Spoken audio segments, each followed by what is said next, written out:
And I guess that's one recommendation I would give to any of your listeners is if you could find something that's unique. We talked about location, but also there's scarcity. So if you have something that's unique and different, try to lean into it and embrace what maybe sets it apart. Luckily, I guess we weren't looking for something that was different, but we found something that was different, and we're embracing that. Welcome to the Short Term Show, the show about short-term rentals and long-term wealth, with real property owners hosting real properties who are crushing it in the vacation and short-term rental space. And here's your host, Avery Carl.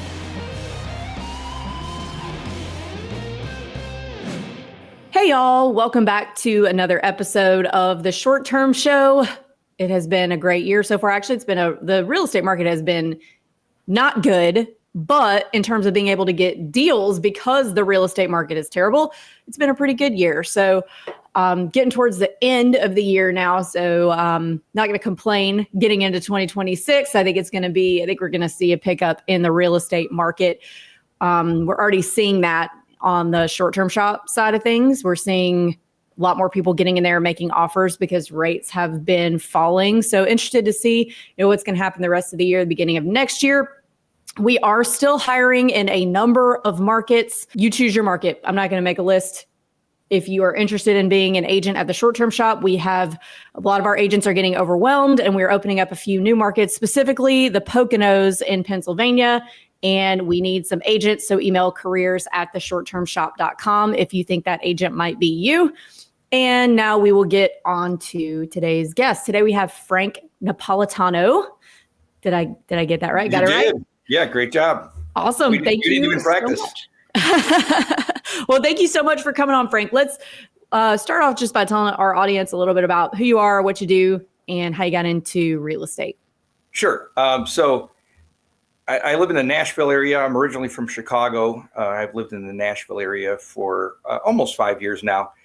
And I've worked in sales management, project management, in different technology spaces, and got into the short-term space, vacation rental space about a year and a half ago. Always kind of wanted to, or for a while wanted to, because I enjoy traveling and vacations and things like that.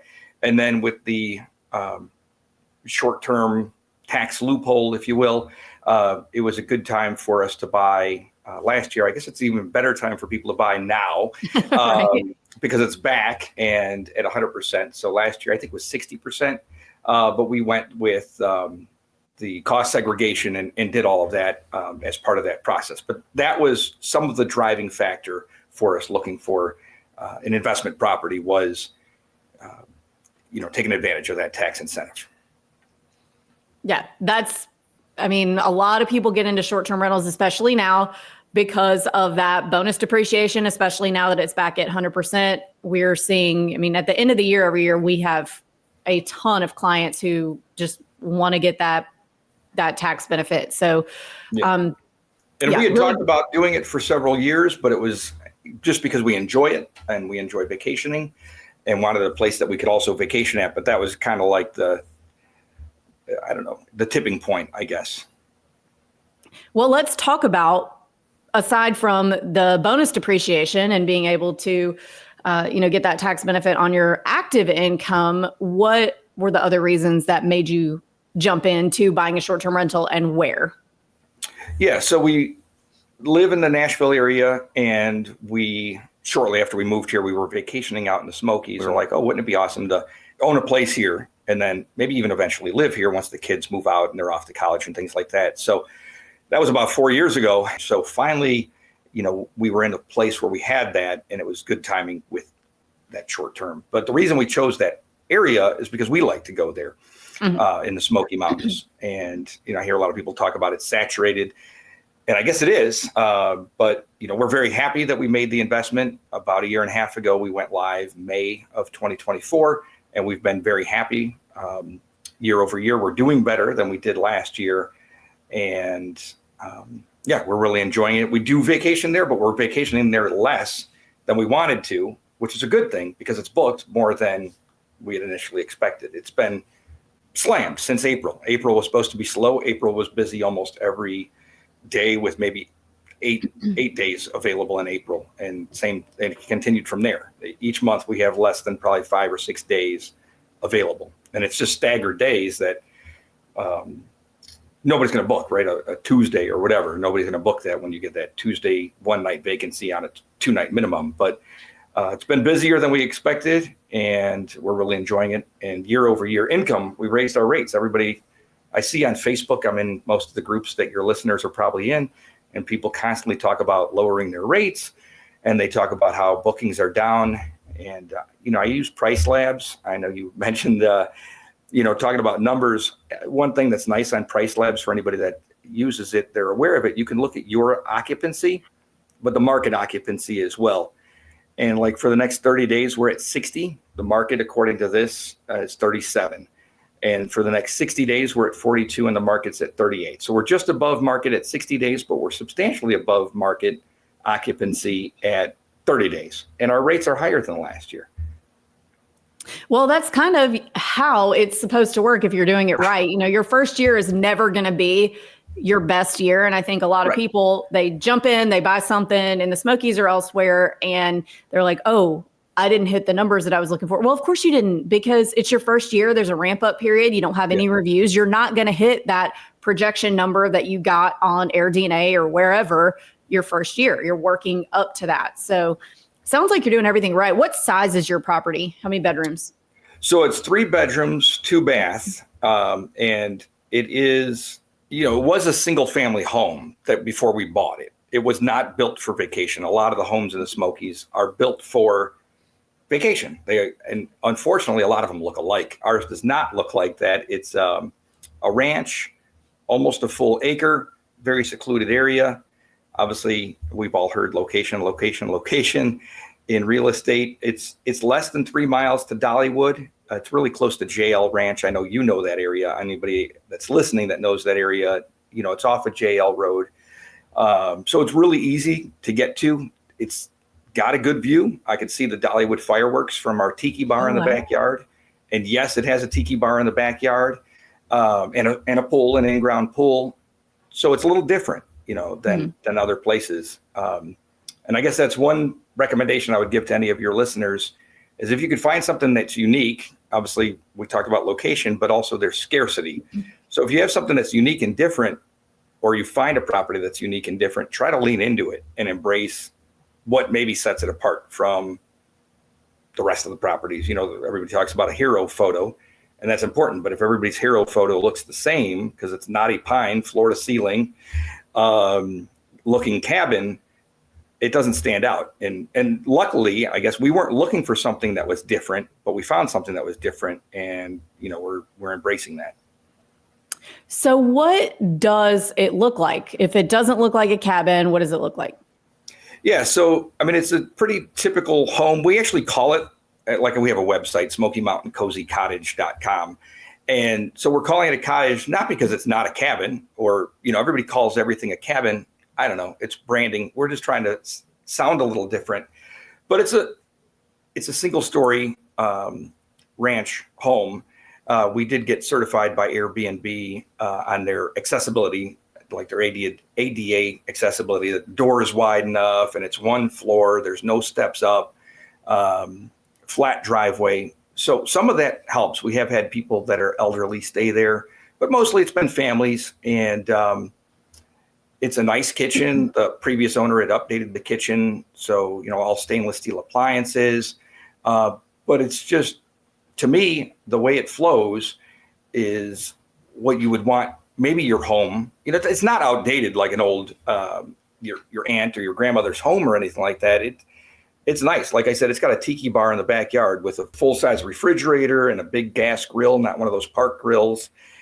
So it's different. Everybody's got a park grill in their backyard. Ours is a gas grill with 5 burners, and like I said, a full-size refrigerator and freezer in the tiki bar. And so we leaned into that decorating. We have, it looks like Lilo and Stitch back there. Not quite, but it's like got tiki torches, and it's a little Hawaiian themed in the backyard. So it's more like an oasis rather than just another.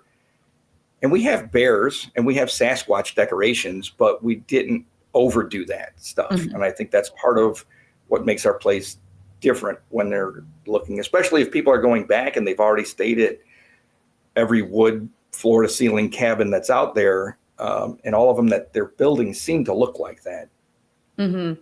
So yours is all drywall then? It is, yes. Yeah. It's So, painted. back in the it's different day, colors. It's not loud colors or anything like that, but grays and stuff like that. Yeah. Back in the day, everybody had to have knotty pine on the floor, on your headboard, on your ceiling. And it's continuous pine. Yeah, it is. It is. And I remember when we've got one that's like, it's wood halfway up the wall and then it's drywall from halfway up the wall to the ceiling. We were like, is this too much drywall? Because, 10 years ago, everything had to be like that. And I think there still is an element of it needs to feel like a vacation. You can't, whether it's, and a cabin, it lends itself to that because most people don't live in cabins.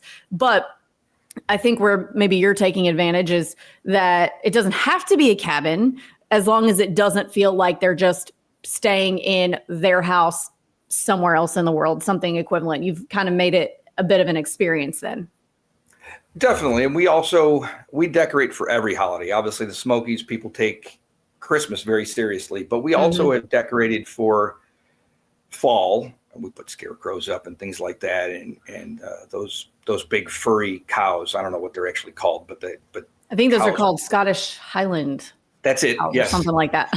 So we put some of those pictures up in the fall, and some sunflower stuff that kind of ties in with that. So we decorate for that. We decorated for Easter, and then we leave things for our guests. We really oversupply our guests with everything you can imagine. And when I think about it, so part of my background was I worked in like consulting in the contact center space. Customer service, call centers. And it was mostly about technology, routing the call to the right person, all of that type of stuff. But a lot of the businesses, the large enterprise businesses, were trying to strive to provide excellent customer service. And some of them even called it customer delight. And when you think about a company like Marriott, for example, Marriott owns something like the Fairfield Inn, which is, pretty low. It's not the worst hotel, but it's not great. They also own the Ritz-Carlton, right? So the same company owns, and your experience at the Ritz-Carlton is very different than your experience at the Fairfield. And I'm not trying to provide the Ritz-Carlton level. That's not realistic in a short-term rental. Maybe it is. But I want to be somewhere in between. And when you think about the service that you get at those hotels, there's some bare necessities that you get though, right? So you go to a Fairfield, you expect, any hotel really, you expect some basics. And I try to leave guests with everything they can imagine. And we've gotten a lot of our feedback, our 5-star reviews, or what they write in our guest book has been about how much we leave in the space of amenities. And we kind of take that serious. My wife is the brains of the operation when it comes to that. But, obviously, and I brought some for your viewers, shampoo and conditioner, but not just women's, men's. So we have the men's Dove and little tiny bags with Q-tips, sealed cotton balls, makeup remover, even feminine products. God forbid somebody's on a trip and they need that stuff. Well, they got to go to the store. They'll go to the store and buy it. We're not leaving them enough for the whole week, but it's that, we were unprepared. We forgot our toothbrush. We leave toothpaste. We leave men's and women's razors. In the bathroom basket, and it's resupplied as needed. The cleaners turn that stuff over. We got sunblock and hand lotion, but you would expect all that stuff when you stay at a high-end hotel. Of course, at a high-end hotel, you could go down to the front desk and say, I forgot X, and they're going to give it to you. Well, at a vacation home, when there is no front desk, we're not there, we don't live there, and we don't want the guest to come ask us for something they forgot. But we get a lot of compliments on those things. Even some Advil in the medicine cabinet, Advil PM, and the little individual packs that you can get in bulk on Amazon or at some of the dollar stores, just in case they need it, and they might not ever use it, but the fact that it's there, people really seem to appreciate. Absolutely. And for those of you who are not watching on YouTube, who are listening in your car or something, he did just hold up a handful of tampons on the show. But yeah, I totally agree. You gotta have those extra little things that in case people forgot. So let's talk a little bit about the numbers. I'm not going to trip you up on numbers or anything like that. Whoops. But what did you pay for this? So it's a 3-bedroom. You bought it last year, which was 2024. Yep. So we're at pretty high prices. We're at the height of interest rates. What'd you pay for it? Yeah. So if we went back and forth a little bit, it was listed at 460, and then it didn't appraise. And it was in a short-term available market. It wasn't one of these areas where you couldn't short-term rent it, but the appraiser and the real estate agent had kind of gone back and forth, and they came up a little bit. But luckily, the seller, met us where the appraisal was at. So we ended up getting it for 420. Awesome. And the appraisal thing is so subjective. Like how you handle that is so dependent on where we are in the market cycle in the real estate world. So, back in 2022, it was like, oh, it didn't appraise. Sorry, Mr. Buyer, you gotta come up, 25,000 extra cash out of your pocket. But now, because there's not a line of people out the door buying real estate like there was in 2022 because of interest rates, then you actually have a little bit more power as a buyer to negotiate a seller down, because it could take, it might have taken them 6 months to get under contract with you, and it may take them another 6 months to get under contract again. So yeah, and they had already started moving out. It was their house. They had moved out. Their daughter was away at college. They were downsizing, and they had already started moving into their other house. They had already bought their other house. So yeah, they were ready, and they didn't want to start that process over. So we were fortunate. Yeah. I mean, I've seen that go so bad for sellers the past few years. We had a listing down here in Blue Mountain Beach that we listed it for, I don't remember, like $950, and they were flipping it. I remember they were flipping it, and they did not want to rent it while we were listing it. So they just let it sit without putting renters in it for a long time. So it's out for 3 or 4 months. I think we got an offer at like the high 8s. And I want to say we went under contract. It didn't appraise. They terminated. We got a few more offers in the high 8s. And they're still not renting it. It's taken like 6 months, 8 months. And eventually they fire us, go list it with somebody else, end up selling it for $750 because it just sat, the market just got worse and worse and worse over the course of time, when really they should have just, gone with those high 8 offers where they appraise. So you really do have more power as a buyer right now when something doesn't appraise than you did a few years ago. So that's something to keep in mind. So let's talk about how much. I know you haven't owned it a full year yet. No, it's about a year and a half. Year and a half. April of 2024. Okay. So it has been a full year. Actually closed in March of 2024. Okay. I thought you got it up and running this past April. So no. What are we looking at having grossed our first year? Yeah. So last year, and it wasn't a full year, but was from May until December was right around 40,000. And then this year we're on pace for over 60, but we're not booked yet for Thanksgiving and Christmas. So we know that'll obviously bump up. So, we had targeted about 50 to 60, and we'll probably end up at closer to 70 this year once all the holidays book. Right. And Q4 really is a big, like a high season for the Smokies, because you've got leaf watcher season, which used to be in October, but it's kind of scooted a little further and further towards November every year. So you've got leaf watching, then you've got Thanksgiving, you've got, some big booking dates with Christmas. So you've got quite a bit left to go. Yeah. Christmas and New Year's, we booked, a separate week-long stay last year for each of those. I would expect similar. I haven't looked where the weekend falls, but I think we should be able to get 2 solid weeks between Christmas and New Year's. And so we've been very happy. We've raised our rates, like I said, this year. Part of it last year was just building up the reviews and things like that. Mm-hmm. And we're very happy with the reviews we've gotten, and things are obviously progressing in the right direction. Love that. And I love that you're looking at it as a progressing in the right direction and not a, oh my God, I didn't get rich the first year. Let me sell this thing. This is stupid. This is a bad idea. So it's very much, it's a journey, it's not a slot machine. Yeah. And, when we first bought it, we thought, okay, we'll rent this for a few years and then we'll move to it when our kids, move out to college, and then we'll kind of downsize and move to it. And now instead of that, we're thinking, when can we buy our second, third, and maybe fourth? Ideally, we'd like to get, maybe in the next 4 years, get up to about 4 or 5 of them because we're enjoying it. And, we think we're doing a pretty good job at it. And do you want those 4 or 5 to all be in the Smokies, or do you want to diversify your markets a little bit, or how are we looking at that? Yeah, that's a great question. I think if it could be within wherever we end up living once we move out of Nashville area, if we move east, Tennessee, maybe we could live in Knoxville or something. If anything's within an hour, I think a circular hour, maybe around the Smokies, maybe one property on the Carolina side. Once that highway is fully opened, I know it's open, but it's not fully opened. Bryson City or Maggie Valley, something on that side might be nice. Maybe 1 or 2 more in. It's crazy. If somebody's looking to stay in Gatlinburg, they will not consider Pigeon Forge. If somebody's looking to go to Dollywood, they don't want to stay in Gatlinburg.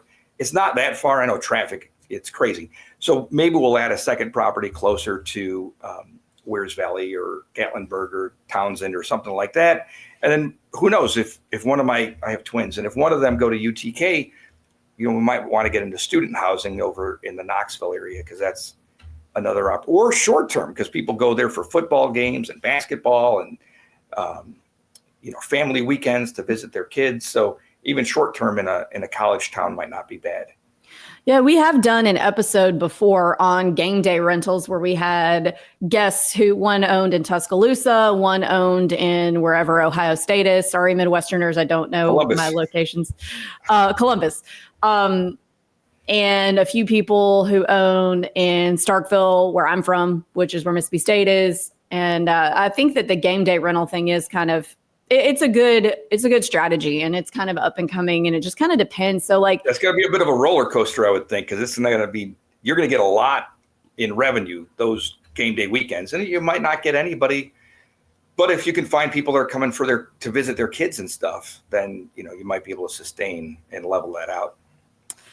Yeah, it just depends on the market. And, a lot of these towns like Starkville, for example, Knoxville's a bigger city, but like Starkville, Oxford, Tuscaloosa, there's not much there other than these colleges. At least I only know SEC really that well, but there's not a lot in these places. So it'd be interesting to see. I've looked into it in Starkville before, but the way Starkville works, even though it's this tiny town in North Mississippi, it's actually extremely expensive to get anything near the university. I might as well buy another beach rental down here. It's crazy how expensive it is for such a piece of dirt in Northeast Mississippi. Yeah, but Knoxville's a much bigger town, and it might work well. I mean, maybe it works well in Starkville. Who knows? I haven't tried it. But all right, so we're getting towards the end of the show, getting ready to ask the final 3 questions. But first, is there anything about your story that I haven't asked you that you think our listeners would benefit from hearing about? I don't think anything that we didn't cover. No, I think we probably covered it all. All right. Cool. Well, then we'll get right into it. So first question, what advice would you give 20-year-old Frank if you knew then what you know now? So I'd probably recommend to myself to not waste money on so many stupid things, right? So not that I wouldn't want to enjoy life, right? Enjoying life and doing things that are memorable. Say you can take that with you for the rest of your life, enjoying living in the moment. But there's plenty of things that I just did that was like, oh, why did I waste money on this? Why did I waste money on that? And obviously I would have probably been, maybe able to save up more if I would have planned ahead early on, right? So the earlier you could invest in a 401k or invest in real estate or whatever it is that you might choose to invest in, the earlier you do that and the more you can do, probably the better. So I would probably recommend to myself to not spend money on some dumb stuff. Great advice. Don't spend money on dumb stuff. Number 2, what advice would you give a new investor who's looking to get started today? Let's say in the Smokies and, oh my God, it's saturated. If sky's falling, let me throw myself down the mountain. What would you have to say to that? Maybe I'm a little we dramatic. Talked a little about it. Yeah, we talked a little bit about maybe finding something that's different and unique in your market to stand out. So location is key, and I think scarcity is going to be key. So if you find something that's unique that can draw people in, try to get that and maybe lean into it. Because if you look like everybody else, if your property looks like everybody else, you're not going to stand out, right? So in a basket full of apples and there's one orange, people are going to notice the orange more than, the apples are going to get taken. But if there's only one orange there, somebody's going to grab it because it's different. So stand out. Also great advice. And last question, what's your favorite book that's impacted your mindset? So, and it was recommended to me from my boss at my 9-to-5 job, but it's a book called Smart Brevity. And we talked a little bit earlier, I think before you started recording, about Twitter and X and texting and how everything's gotten shorter. Our attention span has gotten shorter. And that's what the book is about. It's called Smart Brevity, The Power of Saying More with Less. And it's written by co-creators of Axios and Politico. I'll hold it up for those that are viewing, but I would highly recommend it. People get very wordy in their short-term rental listings, and people don't have the attention to read all those things that we think are important. They might want it bullet pointed out, high level, and, let your pictures do some of the talking, but people get very wordy in short-term rental listings. And I think that this book could help people with that. All right. And nobody's recommended that. So that's a great one. And last, before we go, Frank, if our listeners want to follow you on social media, how can they do that? Well, great. I doubt they want to, but probably easily found because I have a unique name, Frank Napolitano. I am on Facebook. My property is called Smoky Mountain Cozy Cottage. That's also on Facebook and has a website. But so at Frank Napolitano, I believe, is probably what I am on Facebook. But easily found because, like I said, it's a somewhat unique name. All right. Well, thank you again, Frank, so much for coming on. And guys, we'll see you next week. Thank you.